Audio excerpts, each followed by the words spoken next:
नमस्कार, आप देख रहे हैं प्राइम टीवी। मैं हूं आपके साथ अब्दुल करीम। खबरों की शुरुआत करते हैं। बीजेपी के चाणक्य कहे जाने वाले अमित शाह का आज जन्मदिन है। इस मौके पर देश के दिग्गज नेता और पार्टी के कई बड़े नेताओं ने उन्हें बधाई दी। पीएम नरेंद्र मोदी से लेकर सीएम योगी आदित्यनाथ तक और केंद्रीय मंत्री नितिन गडकरी ने उन्हें ट्विटर के माध्यम से जन्मदिन की शुभकामनाएं दी।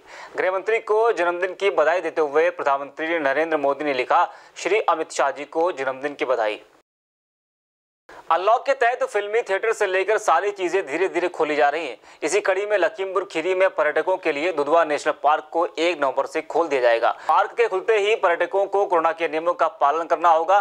पर्यटक पार्क के अंदर सभी चीजों का भरपूर आनंद ले सकते हैं। दिव्यांगों को स्वरोजगार व आत्मनिर्भर बनाने के लिए प्रदेश सरकार ने पहल की है। वाराणसी में डीएम ने पहले दिव्यांग स्टॉल का उद्घाटन किया। चौधरी चरण सिंह बस स्टेशन पर यह पहला दिव्यांग स्टॉल खुला है, जिसके तहत सड़क परिवहन निगम के सहयोग से प्रदेश के दिव्यांग जनों को विकास की मुख्यधारा में जोड़ने का प्रयास किया जा रहा है। वही कार्यक्रम में डीएम के साथ कई अधिकारी मौके पर मौजूद रहे।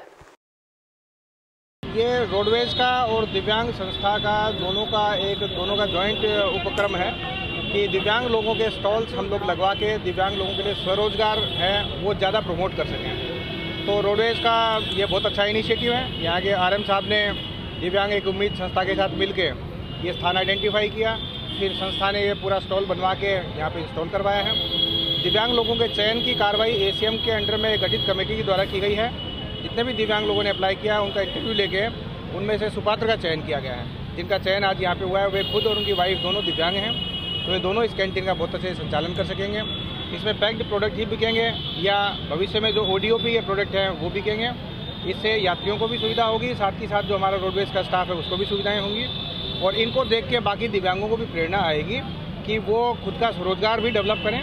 केवल सरकारी नौकरी के भरोसे ना रहें, खुद का रोजगार अपने पाँव पे खड़े होकर अच्छी इनकम अर्न करना, उसका मॉडल कैसे यहाँ पे अडॉप्ट किया जा रहा है उसको भी साक्षात देखें और भविष्य में वो कैसे हम लोग उनको भी कैसे मदद कर सकते हैं वो भी आके हमारे दिव्यांग ऑफिस में, दिव्यांग कल्याण में या हमारे श्रम योजन के ऑफिस में आके अपना जो है आगे भविष्य के रोजगार की तैयारी करें। इसी प्रकार के स्टॉल्स हैं हम लोग कलेक्ट्रेट में, विकास भवन में, तहसीलों में और भी खुलवाने के ऊपर कार्य कर रहे हैं। निकट भविष्य में आपको वो भी रिजल्ट देखने को मिलेगा कि अलग अलग जगह मिल्क पार्लर हैं, जो हमारे पराग बूथ हैं, जो अमूल के बूथ हैं, उनको हम लोग संचालित करवा सकें और उनके माध्यम से जहाँ जहाँ सरकारी ऑफिस हैं लोगों का आना जाना रहता है वहाँ पे हम लोग ऐसे स्टॉल संचालित कर सकें जहाँ से लोगों को स्वरोजगार का लाभ हो सके। सुल्तानपुर में लंबुआ इलाके में विद्युत विभाग के अधिशासी अभियंता कार्यालय पर संविदा कर्मियों ने प्रदर्शन किया। इस दौरान प्रदर्शन करते हुए संविदा कर्मियों ने कहा कि बिना कोई कागजी नोटिस के उन्हें काम से निकाल दिया गया है। आरोप ये भी कि विभागीय कर्मचारियों ने कुछ उपभोक्ता से पैसे भी लिए और इसका ठिकरा उन्होंने संविदा कर्मियों पर फोड़ दिया। संविदा कर्मियों को कहना है कि वो अपनी जान पर खेलकर ड्यूटी कर रहे थे। मैं आपको ये अवगत करा दूं कि ये जो धरना प्रदर्शन है अधिशासी अभियंता कार्यालय पे, सबसे पहली बात तो हमारे उत्तर प्रदेश पावर कॉर्पोरेशन निविदा संविदा कर्मचारी संघ के जो जिला अध्यक्ष हैं आनंद कुमार अग्रहरी जी, उनको विदाउट नोटिस और विदाउट किसी इन्फॉर्मेशन के कार्यदायी संस्था ने ओरियन ने निकाल दिया और जिस प्रकरण के लिए निकाला गया उसके लिए अधिशासी अभियंता द्वारा एक जांच कमेटी बनाई गई थी। उस जांच कमेटी में उपखंड अधिकारी चांदा द्वारा जांच पुष्टि की गई। उस जांच पुष्टि की रिपोर्ट में उन्होंने ये दर्शाया है कि आनंद कुमार अग्रहरी द्वारा उपभोक्ता से पैसा लिया गया, लेकिन उस पैसे का लेन देन अधिशासी अभियंता कार्यालय में कार्यरत चंद्रभान यादव TG2 कर्मचारी को, जिसके पास जो कि कार्यरत नहीं होना चाहिए, जिसके लिए Aparna you Uttar Pradesh power corporation MD का एक आदेश था कि कोई भी TG2 कर्मी कार्यकारी सहायक के पटल पे कार्य नहीं करेगा। उसके अलावा ये अपने पद का दुरुपयोग करते हुए इनको वर्तमान में आज के समय में भी वो अधिशासी अभियंता कार्यालय में ड्राफ्टमैन की सीट पे कार्य कर रहे हैं और उन्होंने लोड सेंक्शन कराने के लिए 5,000 रुपये आनंद कुमार अग्रहरी जी से लिए उपभोक्ता के माध्यम। हम लोग का ये प्रकरण है, जैसे यहाँ लंबुआ डिवीज़न हुआ, कादीपुर डिवीज़न, पांचों डिवीज़न में हर संविदा कर्मियों का पेमेंट किसी का रुका है, किसी का 2 मंथ का रुका हुआ है और प्लस ये जो बढ़ोतरी का वेतन है वो नहीं मिल रहा है। SI भी नहीं मिल रही है। SI का ना कोई कार्ड बना है ना कुछ बना है, ना सुरक्षा किट दिया जा रहा है उनको। आए दिन कहीं ना कहीं दुर्घटना हो रही है। ना चैन चैन नहीं मिल रहा है, सेफ्टी चैन नहीं मिल रहा है, ना सेफ्टी किट मिल रहा है। संभल में एआरटीओ ने ई रिक्शा चालकों के खिलाफ एक्शन लिया है। एआरटीओ ने 16 ई रिक्शा चालकों के खिलाफ कार्रवाई की है, जिसमें ई रिक्शा चालकों और उनके परिवारों पर रोजी रोटी का संकट पैदा हो गया है। सोचने वाली बात यह है कि अधिकारियों ने गरीब चालकों के खिलाफ तो कार्रवाई की, लेकिन स्थानीय लोगों का कहना है कि कुछ बड़ी गाड़ियां अभी भी बिना रोक टोक से सड़कों पर फर्राटा भरती हुई नजर आती हैं। अनधिकृत रूप से चल रहे हैं, जो आरटीओ ऑफिस से हमारे आरटीओ कार्यालय से रजिस्टर्ड नहीं है। वो उनका ना बीमा है, ना ही उनका पॉल्यूशन, ना बीमा है, ना ही रजिस्ट्रेशन है उनका। तो जो सवारियां उसमें बैठती हैं उसकी सुरक्षा की दृष्टि से बड़ा खतरनाक है।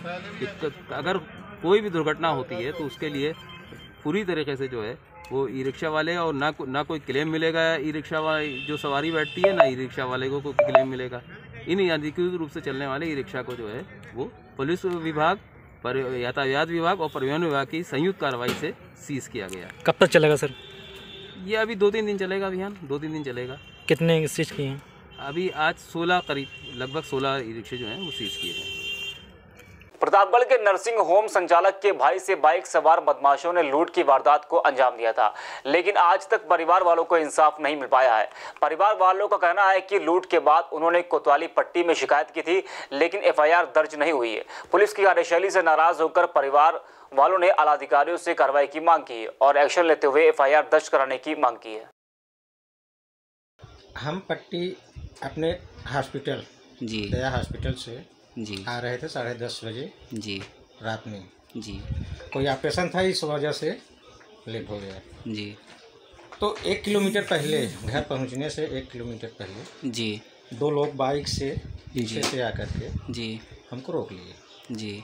उसके बाद हमारे पास जो था मोबाइल, चैन, घड़ी, अंगूठी, ये सब छीन लिए आपसे। छीन लिए। उसके बाद गाली देते हुए बाहर निकले।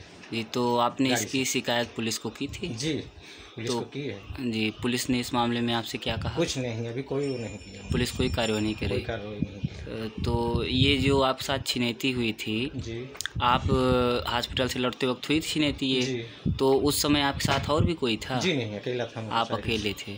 क्या आपको कुछ शक है किसी के ऊपर कि वह व्यक्ति कौन लोग हो सकते थे?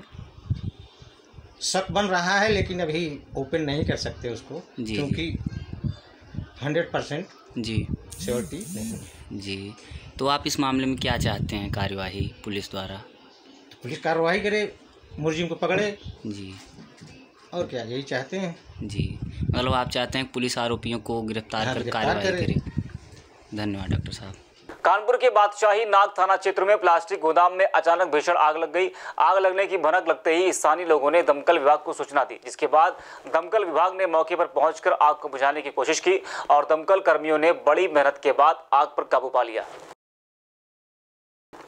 आजमगढ़ में स्वास्थ्य सुविधाओं को बढ़ावा देने के बावजूद लोगों को बेहतर इलाज नहीं मिल पा रहा है। आरोप है कि अस्पताल के डॉक्टर ने इलाज करने के लिए रिश्वत की मांग की है और इलाज करवाने वाला कोई और नहीं बल्कि अस्पताल का कर्मचारी है। इसके बाद पीड़ित शिकायत करने के लिए अस्पताल के अधीक्षक के पास पहुंचा और इसी के साथ पीड़ित ने लिखित शिकायत भी दर्ज करवाई है।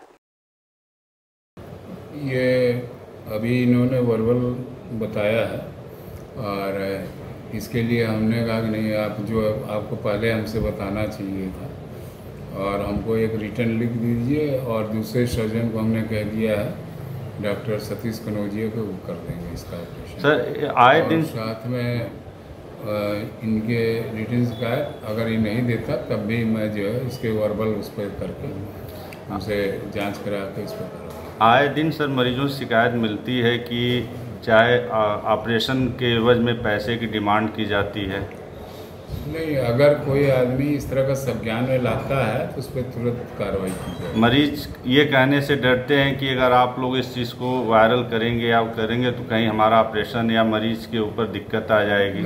अब उनको कोई ज़रूरी नहीं है, अगर वो हमसे आके बताएं ना, हमसे आके बताएंगे तो वायरल कैसे होगा। कैसे? मेरे लड़के का ऑपरेशन था, मेरा लड़का संतोष गुप्ता से मैं कहा तो तमाम जांचें उसे कर करके हैं और भर्ती करे। उसके बाद जब मैं कहा तो कहें 5,000 रुपया मुझको दो तो मैं करूँगा। किस बात के लिए पैसा मांगे?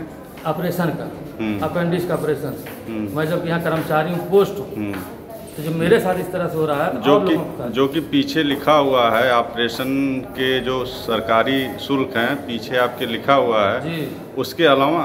हाँ, उसके अलावा क्या कहें कि 5,000 रुपया दो। मैंने कहा मेरा लड़का है, मेरा मतलब कराना अपेंडिक्स, हम नहीं करेंगे। आप यहाँ मंडली जिला अस्पताल के कर्मचारी हैं? हाँ, मैं कर्मचारी सुपर मोहम्मद हबीब। अमेठी में लॉकडाउन के कुछ समय बाद ओवरब्रिज का निर्माण शुरू हो गया है। ओवरब्रिज का निर्माण शुरू होते ही स्थानीय लोगों ने इसका विरोध शुरू कर दिया। ककवा रोड के लगभग 300 घर हैं और लोगों का कहना है कि उन्हें आगे आने वाले समय में काफी परेशानियों का सामना करना पड़ सकता है। इस मामले में व्यवसायियों के प्रतिनिधिमंडल ने डीएम और संबंधित अधिकारियों से बातचीत की, लेकिन कोई फायदा नहीं हुआ। ककवा रोड के निवासियों की समस्या, सबसे बड़ी समस्या ओवरब्रिज बनने से एक तो रोजगार उनका ख़त्म होगा। 3 साल तक बनने पे लगातार जो है हम लोग गलियारे में परिवर्तित हो जाएंगे। गलियारे में परिवर्तित होंगे, उसके बाद आपका जो है सबसे बड़ा जो है रोजी रोटी की समस्या 3 साल के बाद भी पता नहीं कैसे क्या व्यापारी जो है आगे बनेगा क्या नहीं। इसके पहले पिताजी हमारे स्वर्गीय श्री राम निवास अग्रवाल जी ने बाईपास के निर्माण का प्रयास जो है किया था और अर्चना अग्रवाल जी सुल्तानपुर की डीएम थी। सुल्तान आधा बाईपास उन्होंने स्वीकृति दे दिया था। उन्होंने पूरे रिंग रोड की मांग की थी उस समय दक्षिण में चकबंदी ना होने की वजह से ये पूर्ण नहीं हो पाया। लेकिन उसके बाद जितने लोग आए उन्होंने कोई प्रयास नहीं किया। बाद में हमारे विधायक प्रतिनिधि अनंत विक्रम सिंह जी ने रिंग रोड के लिए इधर प्रयास भी बहुत अधिक किया, हम लोगों के कहने पे किया, लेकिन उनको कुछ भी नहीं चली। उसके पहले पवन अग्रवाल जी हमारे पिताजी योगी बाबा से भी मिले लोकसभा चुनाव के पहले। सरकार से क्या कहना चाहते हैं? समस्याओं के लिए सरकार से कि भाई या तो अंडरब्रिज दे दिया जाए, रिंग रोड दे दिया जाए, नहीं तो सगरा तालाब जो 72 बीघे का फालतू पड़ा है उससे ये ओवरब्रिज बना दिया जाए। ओवरब्रिज बनने के बहुत तरीके हैं, हमने कई जगह देखा है कि यू आकार के भी बनते हैं ओवरब्रिज, ये नहीं सीधा बना देते हैं। पंजाब में हमने देखा है मानसा में यू आकार का अंडरब्रिज बना है, लेकिन यहाँ सीधे सीधे एक मानसिकता है कि यहाँ का व्यापारी कैसे जीवित रहे, किसी तरीके से इसको जो है ख़त्म कर दो। हमारा व्यापारी जो है भाई किसानों पे जीवित है। यहाँ का जो है चूँकि कृषि प्रधान ये तहसील है, विधानसभा है। तो क्या नाम है आपका? पवन कुमार अग्रवाल, अध्यक्ष रामलीला समिति। ये बताइए किस प्रकार की समस्या है ओवरब्रिज को लेकर? ओवरब्रिज को लेकर के समस्या ही समस्या है। इस ओवरब्रिज का निर्माण जो किया जा रहा है ये बिल्कुल गलत है। इससे कस्बे का एक भी समस्या का समाधान नहीं होगा, बल्कि समस्या और बढ़ जाएगी। अमेठी कस्बे के अंदर रेलवे क्रॉसिंग से लेकर चौक की दूरी मात्र 330 मीटर है और 300 मीटर के उसमें रैंप उतारा जा रहा है। कुल 12 मीटर चौड़ी सड़क है और 18 मीटर और 16 मीटर चौड़ाई में इसको लिया जाएगा, जिससे कम से कम दोनों तरफ सभी मकाने 2 से 2.5 मीटर टूट रहे हैं। इससे समस्त निवासियों का जो सैकड़ों साल से इस रोड पर रह रहे हैं व्यापार तो जाएगा, चाहे रहायशी भी चला जाएगा और ये मुर्दा घर की तरह दिखाई पड़ेगा। ककवा रोड सन्नाटा हो जाएगा और ककवा रोड अगर चला गया तो अमेठी में कुछ नहीं बचेगा। कानपुर देहात में सीएनजी बसों के संचालकों ने अपनी मांग को लेकर आवाज तेज कर दी है। लोगों का कहना है कि रोक लगने की वजह से उन्हें खासा परेशानियों का सामना करना पड़ रहा है। कई बार लोगों ने प्रशासन से सीएनजी बसों के संचालन की मांग भी की, लेकिन प्रशासन का इस ओर ध्यान नहीं आया और लोगों को मायूसी हाथ लगी। इसके बाद लोगों ने हस्ताक्षर अभियान चलाकर प्रशासन को संदेश दिया है, लेकिन इसका भी प्रशासन पर कोई असर नहीं दिखाई दिया। अब इस मामले में लोगों ने कानपुर मंडलायुक्त से मदद की गुहार लगाई है। इसी के चलते आज प्रशासन के लिए सद्बुद्धि यज्ञ का आयोजन भी किया गया है। सभी को ज्ञात है कि कानपुर से अकबरपुर, रूरा और डेरापुर के लिए सीएनजी बस सेवा चला करती थी, जिससे लोगों को, आम जनमानस को बहुत राहत थी। लेकिन पिछले लॉकडाउन के बाद से सीएनजी बस सेवा ठप हो गई है और अधिकारियों और जनप्रतिनिधियों की निष्क्रियता के चलते अभी तक उसका संचालन प्रारंभ नहीं हो पा रहा है। इसको लेकर हम सभी युवा लगातार आंदोलन कर रहे हैं, मुहिम चला रहे हैं, जिसके तहत पिछले दिनों हम लोगों ने हस्ताक्षर अभियान चला के जिलाधिकारी के माध्यम से हम लोगों ने कमिश्नर को 1298 लोगों के समर्थन पत्र के साथ ज्ञापन सौंपा, लेकिन उसके बाद भी कोई कार्रवाई नहीं हुई। तो हम सब लोग आंदोलन के लिए बाध्य हैं और आज उसकी मुहिम हम लोगों ने पूजा अर्चना के साथ शुरुआत की। और ये जो कार्यक्रम आज का है ये प्रशासन की सद्बुद्धि के लिए हवन है। इसमें हम लोगों ने ईश्वर से कामना की है कि जो हमारे प्रशासनिक अधिकारी हैं और जनप्रतिनिधि हैं, ईश्वर उनको सद्बुद्धि प्रदान करे कि वो जन सेवा और जनता के हित में काम करना प्रारंभ करें। ये कार के लिए जो कर रहे हैं कि जो कार अधूरा रुका हुआ, जैसे बस है, बस इनकी नहीं चल रही है, जो लोग इसमें रोक लगा रहे हैं उनकी बुद्धि को सद्बुद्धि करने के लिए, इसीलिए उन्होंने यज्ञ कराया कि उनकी बुद्धि ठीक हो जाए, हमारे ऊपर आकर्षित हो जाए, हमारे कार्य को सफल कर दें, जिससे उनका कार्य कभी भविष्य में रुके ना। इसलिए उन्होंने ये यज्ञ करवाया है। और माता रानी से मेरी निवेदन यही है, हे माता रानी, इन लोगों ने बड़ी श्रद्धा भाव से हवन किया, यज्ञ किया है, उनको अवश्य सफलता दिलाएं। उन लोगों से मेरा यही निवेदन है जो लोग इनके पक्ष में या विरोधी पक्ष में हैं या जो साइन नहीं करना चाहते, जो कार्य रुका हुआ है, माता रानी से यही निवेदन है, हे माता रानी उनका कार्य जल्द से जल्द पूर्ण कराएं। धन्यवाद। प्रतापगढ़ के कुंडा कोतवाली इलाके में दबंगों के हौसले बुलंद दिखाई दे रहे हैं। दबंगों ने बाइक सवार युवक और उसकी बहन को जमकर पीटा। मारपीट के बाद पीड़ित दबंगों से बचकर किसी तरीके से भाग निकले। वहीं शोर सुनकर आसपास के लोग मौके पर इकट्ठा हो गए।